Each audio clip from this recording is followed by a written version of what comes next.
भैया बहनों, द्वादश गणित में हम सभी आव्यूह चैप्टर को पढ़ रहे थे। इसके पहले हमने आपको आव्यूह से संबंधित परिभाषाओं, आव्यूह के बारे में और आव्यूह के प्रकार क्या होते हैं इनके बारे में हमने आपको अध्ययन कराया था। आज हम सभी उसी क्रम में टाइप्स ऑफ मैट्रिसेस क्या क्या हैं, अभी हमने पंक्ति आव्यूह और स्तंभ आव्यूह के बारे में अध्ययन किया था। आज हम पढ़ेंगे जो तीसरा टाइप है, थर्ड टाइप, इसको कहते हैं वर्ग आव्यूह। वर्ग आव्यूह इन इंग्लिश हम बोलते हैं इसको स्क्वायर मैट्रिक्स। Square matrix. तो स्क्वायर मैट्रिक्स की परिभाषा के क्रम में आप जानते हैं किसी भी आव्यूह में अगर किसी आव्यूह की कोटि m क्रॉस n है तो इस आव्यूह के कोटि में m पंक्तियों की संख्या को और n स्तंभों की संख्या को रिप्रेजेंट करने का कार्य करता है। अर्थात अगर कहीं किसी के द्वारा ये कहा गया कि कोई आव्यूह है वो m क्रॉस n कोटि का है, तो हमारे मस्तिष्क में तत्काल ये बात आ जानी चाहिए कि उसका मतलब ये हुआ कि उस मैट्रिक्स में number of rows will be equal to m and number of column will be equal to n।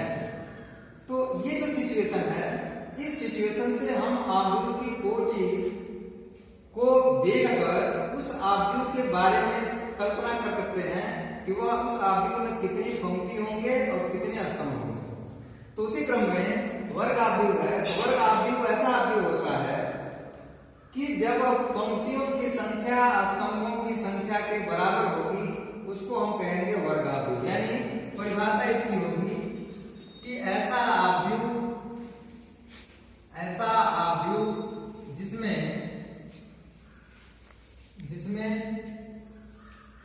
पंक्तियों की संख्या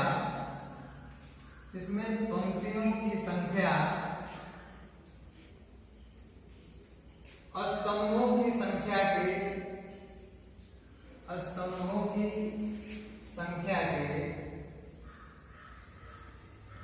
बराबर होता है।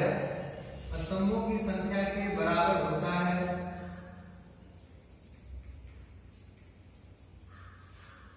वर्ग आव्यूह कहलाता है। वर्ग आव्यूह कहलाता है। यहां पर जो वर्ग आव्यूह नाम है, आव्यूह में ये आगे लगा है वर्ग आव्यूह। तो वर्ग आव्यूह नाम यहां पर इसलिए दिया गया है कि यह एक ऐसा आव्यूह है जिसको जब हम उनके इंट्रीज को, उनके अवयवों को जब लिखते हैं तो लिखने के बाद जो स्ट्रक्चर फॉर्म होता है वह स्ट्रक्चर वर्ग की तरह से नजर आता है। इसका मतलब वर्ग का मतलब क्या हुआ, जिसकी चारों भुजाएं बराबर हो। तो जब हम इस आव्यूह को, इन आव्यूहों की इंट्रीज को जब हम डालेंगे तो इंट्रीज को डालने के बाद जो शेप बन के तैयार होता है वह एक वर्ग की भांति होता है। इसलिए इसको हम वर्ग आव्यूह कहते हैं। और वर्ग आव्यूह की विशेषता यह है कि पंक्तियों की संख्या स्तंभों की संख्या के बराबर होती है। इसका मतलब कि हम अगर एग्जाम्पल पर ध्यान दें तो अगर मान लीजिए ये कोई आव्यूह है तो अगर वो ऐसा हो, मान लीजिए 3 है, 2 है, 5 है, 4 है, 8 है, 9 है, 1 है, 3 है और मान लीजिए 6 है। तो इसमें आप देख रहे हैं कि रोज जो है पंक्तियों की संख्या, ये पहली पंक्ति, ये दूसरी पंक्ति, ये तीसरी पंक्ति, 3 पंक्तियां, ये पहला कॉलम, ये दूसरा कॉलम, ये तीसरा कॉलम। यानी इस आव्यूह में पंक्तियों की भी संख्या 3 है और स्तंभों की भी संख्या 3 है। इसलिए इसको हम कहेंगे 3 क्रॉस 3 आर्डर का ये मैट्रिक्स है। तो मैंने बताया है कि जब number of row number of column के इक्वल होगा तो in this situation that matrix will be known as square matrix.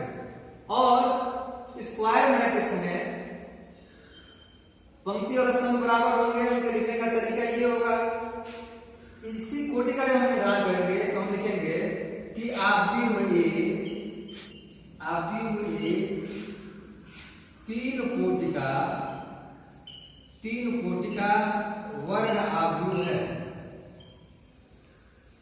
आव्यूह ए 3 कोटि का वर्ग आव्यूह है। इसका मतलब ये हो गया कि जैसे मान लीजिए यहाँ पर नंबर और कॉलम बराबर नहीं होते, तो मान लीजिए यहाँ पर कॉलम की संख्या 4 होती तो यहाँ लिखते 3 क्रॉस 4।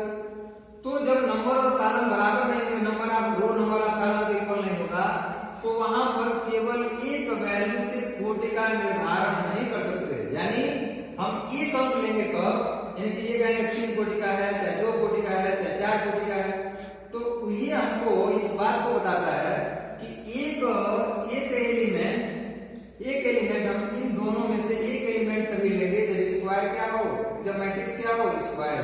अदरवाइज हम उसकी कोटि की जब व्याख्या करेंगे, कोटि के बारे में जब बताएंगे, तो दोनों का नाम लेंगे यम और यन का।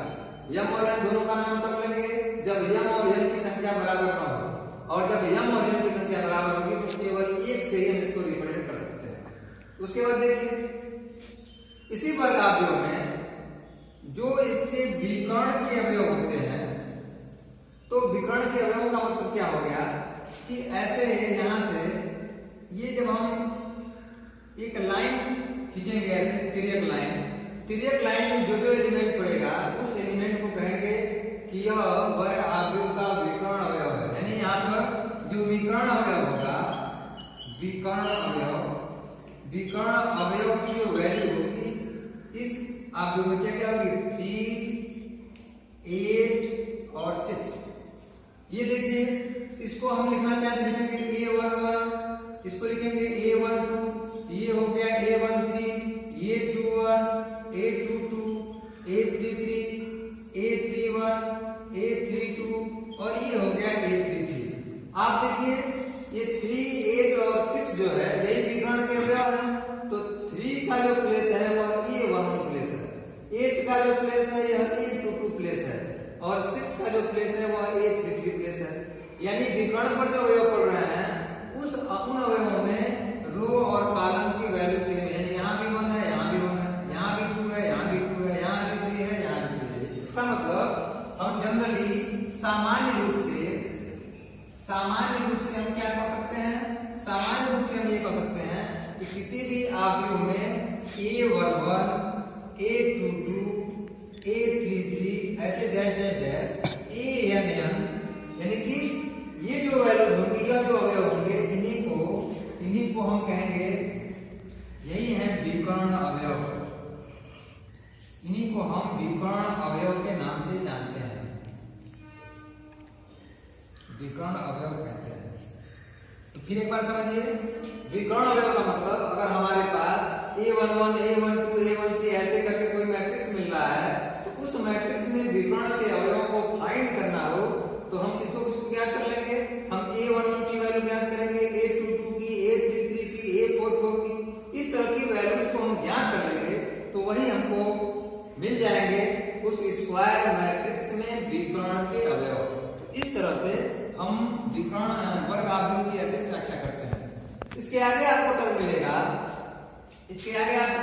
अगली जो टाइप है उसको कहते हैं विकर्ण आव्यूह। अगला टाइप है विकर्ण आव्यूह। अभी इसके पहले मैंने बताया है विकर्ण अवयव, और ये है विकर्ण आव्यूह, डायगोनल मैट्रिक्स। ये डायगोनल एलिमेंट है, यानी यह जो एलिमेंट है ये डायगोनल एलिमेंट है, हमको पढ़ना है डायगोनल मैट्रिक्स। तो विकर्ण आव्यूह का मतलब होता है कि ऐसा वर्ग आव्यूह, यानी विकर्ण आव्यूह को क्या होना पड़ेगा, वर्ग आव्यूह।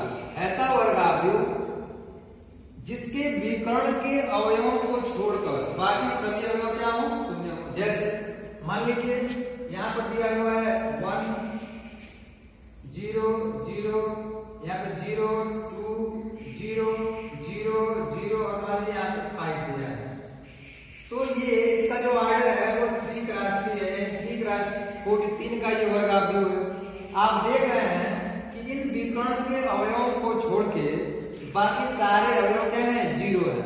यानी इसको ये 1, 2, 3 जो विकर्ण पे डायगोनल पे स्थित हैं, इन डायगोनल पर अवस्थित एलिमेंटों को छोड़ दिया जाए तो बाकी सारे के सारे एलिमेंट 0 है। तो जहां इस तरह का मैट्रिक्स मिलेगा उसको हम कहेंगे विकर्ण आव्यूह। तो ये विकर्ण आव्यूह का एक डेमोन्स्ट्रेशन है, एक एग्जाम्पल है। तो फिलहाल हम विकर्ण आव्यूह और वर्ग आव्यूह के बारे में अध्ययन करेंगे आगे अगले वीडियो में। धन्यवाद।